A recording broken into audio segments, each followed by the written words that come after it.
let's do a little Q&A while I decorate for fall.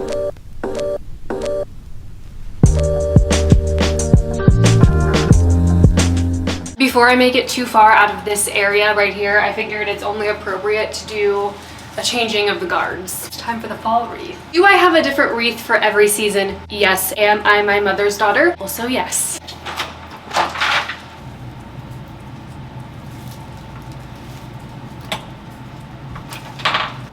Probably should have done this one at a time because I cannot see where I'm going. I really like fall. Listen, I love to decorate for holidays. Fall is the best, hence why I have the world's best sweatshirt, arguably. Also, if you can see my calendar that says August, no you cannot. You forgot how to read, okay? The weather today is just so overcast and cloudy, and it just felt like the perfect day to put up my fall decorations. Is it 90 degrees, just about, and humid? Do I have my AC blaring though, so it kind of feels cold? Yes. Am I gonna wear this cat Halloween sweatshirt? Also, yes. I am working on trying to have a more normal routine coming back to YouTube. I kind of forgot how hard I hustled and uploaded a video every single week while also doing my podcast, which, don't get me wrong, I absolutely love it with my whole heart and soul, but I am just trying to get back into just the flow of things and trying to record, film, edit, and then have the video up timely. So if you're not following me on Instagram, I put up a little poll the other day just asking you guys, like, do you have a preference on what day I upload? Do you not even care? Do you just want to see a video from me once a week? I figured since it's been a while since we've really chatted that we would do a little Q&A while we're doing the fall decorations here. Oh, I forgot I got this. I got this like 2 years ago, maybe. This is when I was still living with Logan. I got this at like Home Goods or something. I just need to get candy now and fill it up. It's been so long since I've talked to you guys. One of the first questions is, need to know your TTPD thoughts and review. That is The Tortured Poets Department by Taylor Swift. I have not even talked about that. I had planned to do a whole podcast episode dedicated to talking about the album, but life had other plans for me and my family. I absolutely love The Tortured Poets Department. It did take me a little while to really like it. I feel like this happens to me with like every single Taylor album, is it just takes me a minute to like really get into it because she has so many albums. Her genres change all the time, the type of music. I will say when it came out, I absolutely did stay up for the 2 a.m. album release, and like all of you, I was clowned for the longest time thinking that it was gonna be Reputation, when in reality, she dropped a double album, which I was shocked, let me tell you. There are a couple of skips, but for the most part, I absolutely love the album. I think it's gonna be probably in my top 5 Taylor albums for sure. My Boy Only Breaks His Favorite Toys is really fun. Down Bad is really fun. But Daddy, I Love Him, love that song. Florida by Florence and the Machine, are you kidding me? That song, I have it on a constant loop. It is so good.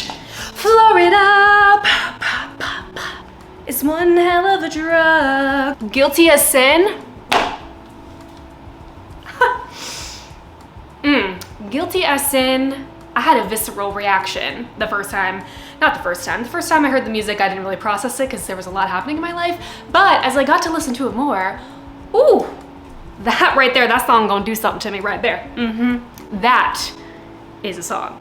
That is a song. Who's Afraid of Little Old Me is so good. There's just so much imagery behind it, and just the story that she tells with that song in particular, just about her upbringing in the music industry. It just is so good. I literally get like goosebumps talking about it. I Can Do It With a Broken Heart was made for me specifically because this album dropped a week or so before my mom passed away, and I just remember listening to the lyrics and I was like, holy shit, this is me to a T. I Can Do It With a Broken Heart. So that song was on definitely like a loop repeat for a while. The Smallest Man Who Ever Lived, arguably the best song on the album. The Alchemy is kind of cheesy, but I love it. Chloe or Sam or Sophia or Marcus is an underrated song. I really like it. How Did It End? My God. The bridge, the chorus. Say It Once Again, The Feeling. How the Death Rattled Breathing. Silenced as the Soul Was Leaving. Bitch. I don't even, Thank You Amy is not bad, not my fave. The Prophecy was written for me and all the other single girlies out there who are like, please, hello, anybody out there? Oh, The Prophecy, that was like, when I first listened to it. I love Peter, I love The Bolter, and the manuscript is also really nice. I also really like Robin. I don't know, the whole album is just so good. I have no complaints. Again, a couple songs maybe I'd skip, but overall, oh, I love it. Time to bring out the fall pillows because superior season. The next question is, big life changes for you recently. How are you feeling and managing with it all? It has definitely been a crazy chapter of my life, to say the absolute least. This year has just seemingly has been the longest, most painful year of my life, while also moving so incredibly fast at the same time. I don't know, when you get hit with something so big that leaves just such an empty place in your heart and you have to deal with grief, it's like, it's a really weird mindfuck because life just keeps going. That was the hardest part of navigating grief and loss, is just the realization of life doesn't stop, life doesn't slow down, there are no off days, life doesn't have any mercy at all. The earth continues to spin, the sun continues to shine, and it's just about recognizing what life is gonna look like moving forward. I say all of this in great confidence. There's a reason I wasn't on the internet for several months. It was a very tumultuous, horrible time for me. There were many days I couldn't even get out of bed because I just spent the whole time crying. There's been a lot of growth. There's been a lot of therapy. There's been a lot of healing. There's been time that has gone by. Does that make everything better and not still painful and unbearable sometimes? Absolutely not. But am I able to function like a little bit more than I had been? Absolutely. Therapy has been an absolute blessing in my life to just manage grief, but also just life now that it's different. I feel like I'm someone who can adapt well with change. I might not like it, and I might be a creature of habit and like to do things on a routine, and I don't like things to change, but if they do, I feel like I can adapt and overcome and keep moving. So I feel like this is just another one of those things. And I don't say that in any way that's like heartless, anything like that. I've spent my time grieving, and I'm continuing to grieve, and it's not like I've just forgotten about everything and I'm like, put on a happy face and like go about my life. It's like, no, things are still hard, but it's just been a process. But overall, I'm doing really well. I'm much better than I was a few months ago. I am happier, I'm healthier, I'm more mentally stable. I'm in a really good place right now, and I don't wanna cry, but back in, April, May, I never thought I would be here. So I'm doing well, thanks for asking. This question also came up a few times, which I was shocked, but then I realized I had not talked about it since it happened. But the question is, how was it podcasting with Chelsea from Love is Blind? Y'all had great chemistry. To be honest, it was so much fun having Chelsea on my podcast for many reasons. First of all, I felt super cool having a guest. And second of all, Chelsea was such a sweetheart. Because the cool part about having her on my podcast was that I got to hang out with her for a little while before we started recording. We filmed a few TikToks together. We, got to spend a little bit of time together, and I was like, oh my God, she's like me. She's just like a chill, normal kind of gal, which like I didn't expect anything less. I was pleasantly surprised at just like how cool she was. She was so down to earth. She was hilarious. Also absolutely gorgeous and stunning in person. Her skin, I'm just like, please tell me everything that you use for your skin because it's gorgeous. She was such a genuinely lovely person, and we really hit it off. Totally feel like we could be best friends. Did you get more tattoos? Your last vlog, I feel like I saw new ones. Yes, I did. Very good attention to detail. I have gotten a few more tattoos since the last time you guys saw me. I did a vlog where I got my very first 3, and now I have a couple more. I don't know how many I have off the top of my head, but let's just do a little tattoo tour, shall we? Tattoo tour. Oh my God, she's a tatted girly. She's got like 100 tattoos. Oh my gosh. She's so tough, she's so brave. Tattoo tour. On my left arm, I have this little clamshell with a pearl. This is in honor of my childhood cat named Pearl. Loved her with my whole heart and soul. She lived to be about 18. Just loved her. Also, it's cute. The things I've learned about tattoos is like, they don't have to have all this deep meaning. They can, but they don't have to. I have Love You Always, which is one I got, was it earlier this year? Time is just not real, especially right now, but Love You Always, this is my mom, brother, and dad's handwriting. I also recently got this little mirror. This is a new one. It's just like a cute little vintage looking mirror. I just got some florals on the back of my left arm as well. I really, really love how that one turned out in particular. I'm not doing the best job at decorating and answering the questions I can't focus like that. I also have this one. This is probably my favorite tattoo. It's hard to say, I really like them all, but this is a really meaningful quote that I got in honor of my mom, but it says, "Another time, another place." You guys know I have the 224. It's a matching tattoo with my best friend Logan. It means I love you today, tomorrow, and forever. I have my Taylor Swift tattoo back here.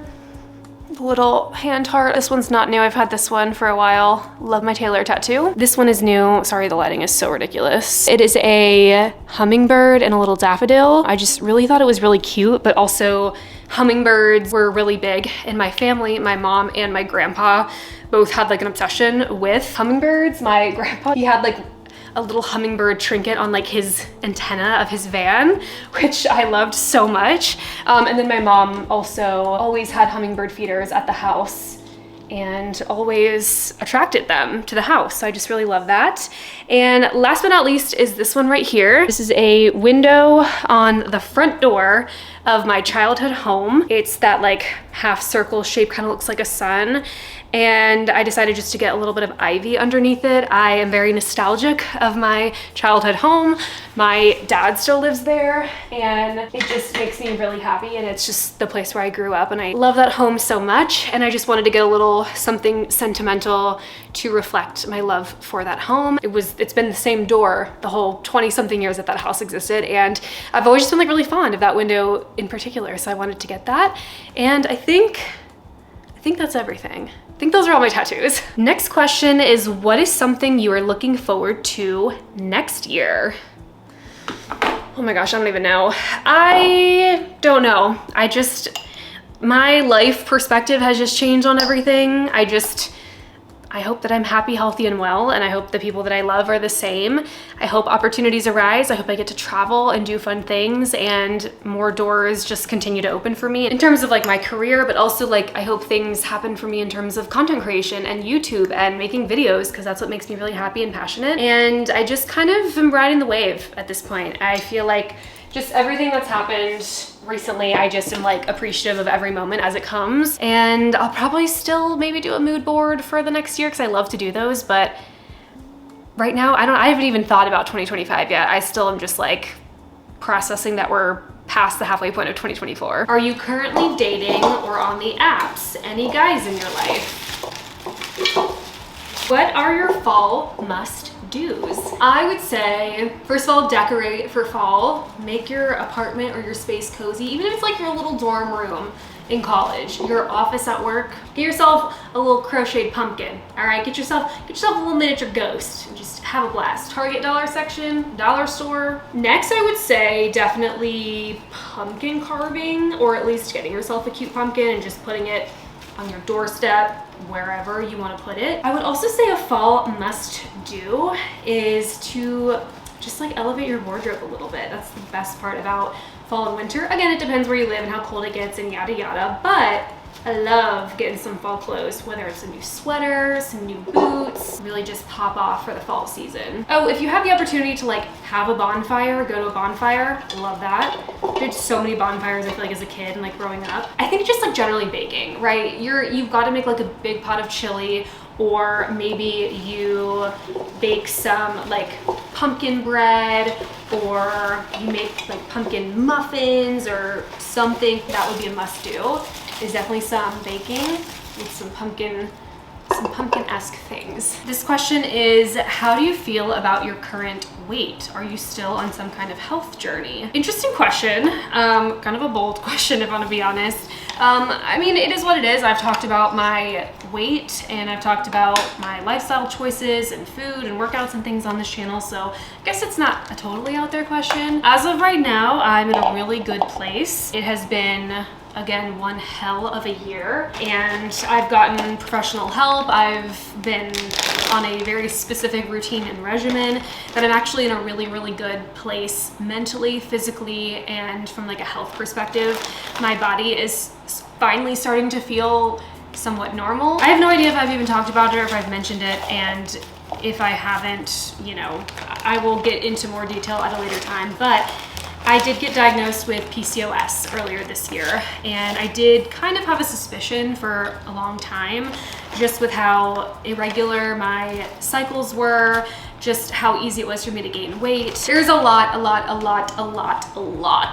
more to that. So that will be something to talk about at a later time. With that, I have been seeing a provider that actually gives a shit about me and takes me seriously. And because of that, I have lost some weight in the last few months, and I have extensions in right now, if you couldn't tell. But my hair has been growing back a little bit more normally. My nails are growing in. Like, my body is just like, oh,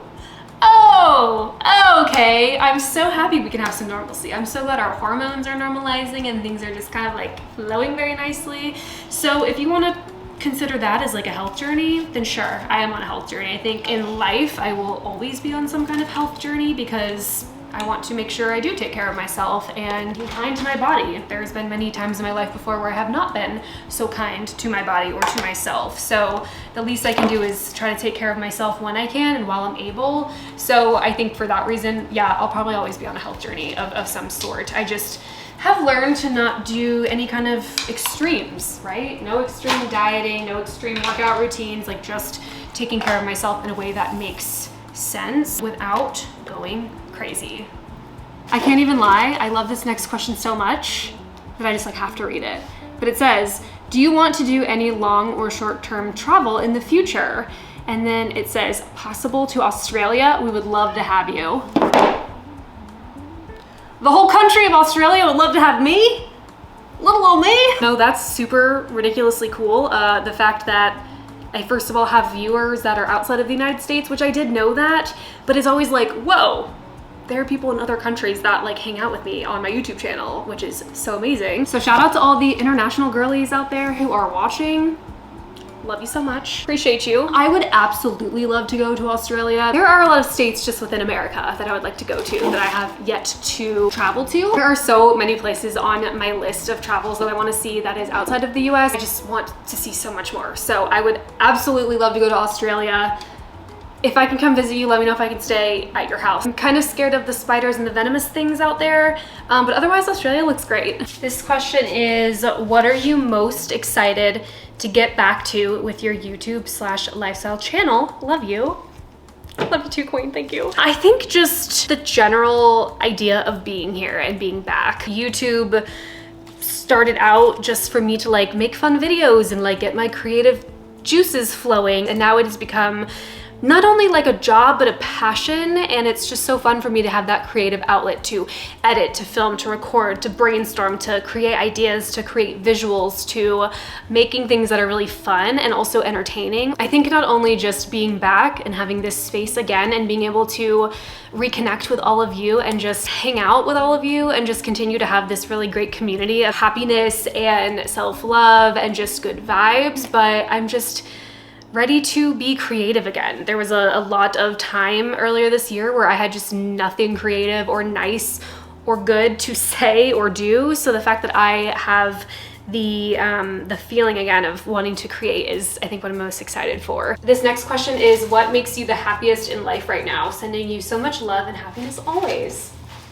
You guys are so nice. I'm a very simple kind of gal. I find joy in a little bit of everything. But the things that are making me really happy, I mean, just simple things. I know that's the most obnoxious, ridiculous, cheesy answer possible, but it's true. Just like little moments with my friends, or, you know, we went to my friend's house the other night just to watch a Thursday night football game. Spending time with Daphne, love to snuggle the heck out of her. Sabrina Carpenter's new album has been making me really happy. I don't even know what else. The fact that I got a 100K plaque from YouTube, making me so happy. Just a little of this and that. I don't know, there's not like one thing in particular that's making me happy.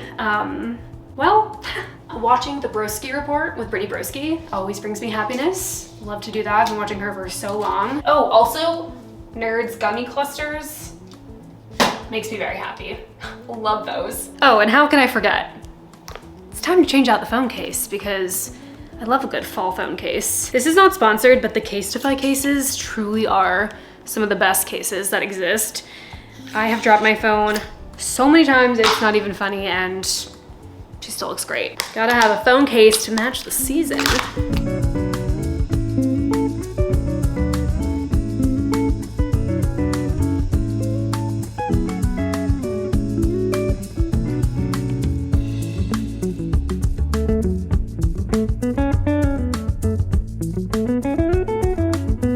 Thanks for hanging out with me while I did some fall decorating for this season and doing a little Q&A. I've missed you guys so much, and I am working my hardest to do weekly videos and the podcast. I'm trying my best, okay? I'm here, I'm around. If I miss a week, it's not because I don't care, it's because life gets a little busy and I'm not a full-time content creator. I love you guys so much. Remember to go easy on yourself, and I'll see you in the next video.